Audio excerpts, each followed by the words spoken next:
और ये जो कॉम्पिटिटिव एग्जाम्स हैं, मैं आपको बता रहा हूं, दो चीजें आप हमेशा ध्यान रखें। अगर आपके अंदर ये नहीं है तो आप सक्सेस नहीं हो सकते। क्या लिखा है मैंने, ये धैर्य, जिसको इंग्लिश में क्या बोलते हैं, पेशेंस। ठीक है, जैसे अभी लाइट नहीं थी फिर भी आप बहुत धैर्य से सुन रहे थे तो लाइट आ गई। ठीक है, तो धैर्य रखोगे एग्जाम निकलेगा। तो सबसे पहली चीज क्या है आपके अंदर, आपको धैर्य रखना पड़ेगा। और दूसरी बात कि आपको रेगुलर रहना पड़ेगा हर मामले में। और तीसरी और आखिरी बात जिस पे आपका सिलेक्शन टिका होता है वो होता है प्रैक्टिस। बातें बड़ी छोटी छोटी सी हैं, पॉइंट्स बड़े छोटे हैं, लेकिन आप विश्वास करिए सिलेक्शन के लिए यही चीजें चाहिए।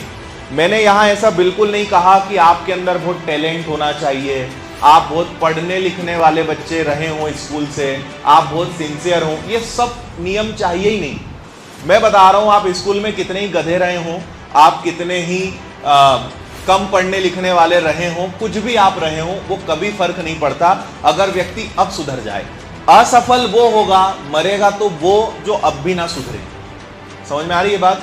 अगर यहां आके आप सुधर गए, अपने सारे पाप आपने छोड़ दिए, अपना सारा जो हरकतें, आदतें और लापरवाही और जितनी भी मक्कारी थी अगर वो सब आपने साइड कर दी, और अगर आप अभी भी जीवन में सीरियस हो जाते हो तो आपके सफल होने के 200% चांसेस हैं। तो आप कभी अपने पास्ट को मत देखो, आप क्या आपने किया उसकी चिंता बिल्कुल मत करो, आप अभी क्या कर रहे हो इस पर ध्यान दो, है ना।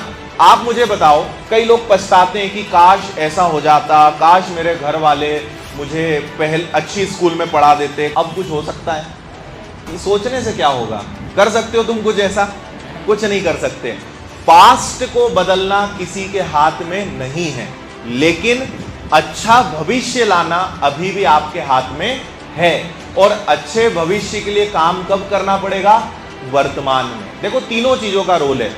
पास्ट का तुम कुछ कर नहीं सकते, पास्ट के बारे में सोचना मूर्खता है। फ्यूचर में क्या होगा ये अपने हाथ में है क्या? तो अपने हाथ में क्या है? वर्तमान है, प्रेजेंट है। जैसा आज बो रहे हो वैसा आप काटोगे, है ना। किसी को भी आप धोखा दो, फर्क नहीं पड़ता। एक चीज आप समझ लेना, खुद को धोखा मत देना, खुद से हमेशा सही बोलना, क्योंकि कल को जीवन अगर बनेगा तो उसका मजा कौन लेगा? आप ही लोगे। और कल को बर्बाद होगे तो उसका भुगतान भी किसको करना पड़ेगा? खुद को ही करना पड़ेगा। इसलिए चाहे आप दुनिया में किसी को मूर्ख बना रहे हो, वैसे तो नहीं बनाना चाहिए, खासकर अपने माता पिता और खुद को कभी धोखा नहीं देना चाहिए।